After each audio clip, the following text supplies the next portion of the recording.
Now we're talking with Jason Bynes, a former PR person for several car manufacturers, who is just releasing a new book titled "What Did Jesus Drive?" How are you, Jason? I'm good, thank you. Very interesting title, and I'm sure very interesting content in the book. I mean, PR, automotive, and all other things, especially when crisis hits. It's a big time for PR people, and the ramifications for customers are pretty big too, right? Absolutely, and one of the guiding principles of the book is if you think you're immune to a crisis, then you violated the first guiding principle, because one is coming sooner or later, either for your company or you individually. And so knowing that a crisis could come, it could be horrific, it could be minor, get prepared in advance so you're not making it up while you're in the midst of a crisis. Because if you're prepared for a crisis, you can mitigate it, or you can ensure your survival. And of course, my guiding principles in the crisis I've been involved in was the first guiding principle is that you have to make sure the safety and satisfaction of your customer is paramount. Yeah. Nothing else can trump it. The second guiding principle to mitigate or survive a crisis is communicate honestly and openly, and only with facts. Never speculate. That will get you in trouble, and certainly never lie. That will kill you. Well, especially nowadays with internet and Facebook and Twitter, where everything is so transparent. If you try to hide or make up some little thing here or there to mitigate whatever you think is going to be better for you, it's going to be the opposite result. Well, the famous author and humorist Mark Twain said, "A lie can travel halfway around the world while the truth is putting on its shoes." That was 100 years before the internet. Now lies go around the world hundreds, thousands of times. And which brings me to the final guiding principle in surviving a crisis or mitigating it is everything you say can and will be used against you. So, remember the British Petroleum Deepwater Horizon oil spill. After a few days, their CEO said, "I want to get my life back." Exactly. And those words lived on and nailed him. He was let go as a CEO because he was so callous. People had died because of the disaster. People were put out of business during the disaster. And this fat cat CEO is complaining that he wants to get his life back to normal. So, Jason, you were pretty successful in some of the crises that you faced. You were with Nissan, Ford, and Chrysler within the automotive industry. So can you share with us a little bit of some of the problems that you confronted and how do you solve them? Well, the first major one was a transmission at Chrysler. It would have bankrupted the company had it been recalled instead of fixing it one by one. And there again, it was put the customer safety first, and we did that. The second biggest crisis I was in was the second sudden acceleration crisis. Of course, the first one was the Audi 5000, which almost put Audi out of business, by the way. And the second one was with the Jeep Grand Cherokee, and I was in charge of the communications for that. And once again, we had to prove, first of all, what was happening. And what was happening, it was hard to say because we were blaming our customers because they were putting their foot on the wrong pedal. Usually a valet or a car wash jockey or someone not familiar with the vehicle. But what we did in the end, we found that we could keep them from making that mistake by putting brake shift interlock. And a couple of us demanded the company retrofit those vehicles, even if it was at great expense, and even though the trial attorneys would say, "Oh, the vehicle's defective." It wasn't defective. The fact is this newer technology added on to the older vehicles could keep customers from making a mistake. And that's how we survived that crisis. Of course, the biggest one I was in was the Ford Firestone tire crisis. And you can argue who was guilty, Firestone, or who was guilty, Ford. But there's one thing I know that came out of this. Only one company put the customer safety first, and that was Ford Motor Company.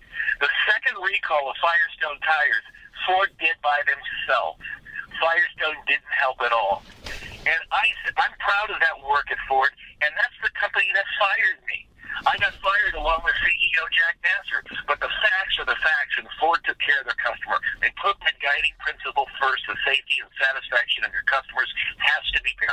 Yeah, that's what customers expect nowadays from this company. And again, with all these new means of communications and like venting against the companies through social media and all those kind of things, I mean, companies are really on the spot more than ever, no? Well, and everybody keeps saying, "Oh, we have all these tools now. We have Twitter and we have Facebook and all these avenues to communicate." Yes, that's true, but those are only vessels to use. You still have to have the character. You still have to have the guiding principle, the morals of your company that says, no matter what way I communicate, this is what I'm going to communicate. Yeah. And that's the key that sometimes gets lost in this high-tech world. So, Jason, your book just is coming out, right? But you touch a little bit on the current crisis that GM is having with all the recalls and all of those kind of things. Is that true? Is that you include some of that in your book? Yes, that's actually the epilogue of the book. It's titled "Government Motors on Fire," and I was a consultant to the head of PR at GM during the fake Chevy Volt fire crisis. And I say fake because there was nothing wrong with that vehicle. Nothing wrong. It was NHTSA out of control. But I will say what GM did. They put the safety and satisfaction of their Volt customers first. They offered to give free loaners. They offered to buy the vehicle back. Very few Volt people took them up on that offer because they were so loyal and they appreciated the way GM handled it. That's why I am absolutely amazed and flabbergasted about this ignition switch. Apparently, they didn't put the customer first. Yeah. And as it looks on its face, they fixed a problem that did nothing for vehicles going forward, that did nothing for hundreds of thousands, even millions of vehicles that had a defect on it, and it resulted in deaths.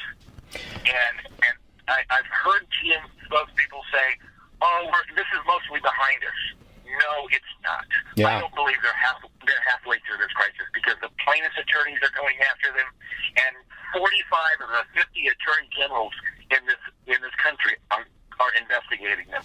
They've got a long way to go, and it's going to be interesting how they get through this because if they're helping people that were hurt by the ignition switch, what about the other people who were hurt in other vehicles prior to their bankruptcy? That's the eye to the needle they have to go through to come out of this not unscathed but in a survivable way. It's not a given that GM will survive this. Yeah, this is still going on, obviously, and again, which is also interesting to see what happened then. But right now, I mean, what has caught my attention recently is like sales, at least for now, are not affected. On the other, I mean, completely the opposites. People are like almost like the new people coming to buy new cars, almost not affected by this. What's your take on that? Why you think that happens? Why you think customers don't pay attention to some things and some others they do? They got busy lives. I will say also that cars have become more basic transportation than they were 20 years ago. There's not as much passion about buying a car, but people still want a car, but there's not as much passion, so they don't pay attention to the issues.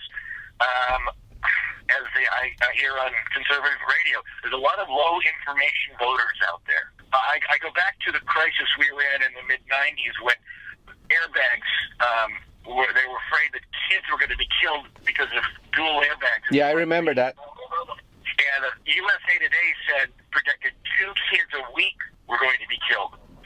Well, we put out, and I'm very proud of this, it was a program that went into every private and public elementary school in the country. It was called The Back is Where It's At. And we used Bill Nye, the science guy, and we made this video trying to convince kids that it was cool to sit in the back seat. We got incredible coverage. It was used in 95% of all schools. You'd think with that much noise, you wouldn't see another kid in the front seat. But I go to Tony Little, Birmingham, Michigan, and there'd be someone with a $50,000 car with a little kid in the front seat. I know. Yeah, So, I mean, there's so much on people's minds. There's so much information out there. You have to now cut through the clutter if you want to make a difference because there's so much noise out there. Yeah. So we're talking to Jason Baines, author of What Did Jesus Drive? A Crisis PR in Cars, Computers, and Christianity. So is the book available now, or when it's coming up, and where can our audience look for it? It'll available November 1st as an ebook and November 15th on newsstands and through Amazon and so forth. Just to give you some context of the title, yes, while in the last chapter I helped the world's largest Bible company avoid a crisis when they retranslated the world's most popular Bible. But it's kind of more a crisis that the industry was in, where a bunch of nutcases back in 2002, 2003 were demonizing SUVs. Yeah. And they were burning SUV dealerships. There was a campaign called What Would Jesus Drive? Yeah, exactly. And so I took that on in the agency I was in, and I pointed out the hypocrisy of these people. They flew on private planes and lived in giant houses and then told you or I what we can drive. Exactly. But then I found, as they say, I found a man, his name was Jesus Rivera. He was a GM retiree. He was a grandfather, a Vietnam vet, and he had 2 SUVs. And so we ran a full-page ad in USA Today that said, "What does Jesus drive?" We asked him. Excellent. Well, Jason, unfortunately, we're running out of time. It's a fascinating conversation, but again, so people can look for your book on Amazon and everywhere else. So we're gonna post it on our Facebook page so they can look for it. Okay? Thank you very, very much. Thank you, and good luck, and we'll talk to you soon. Thank you. Bye. Este programa fue una producción de National Latino Broadcasting.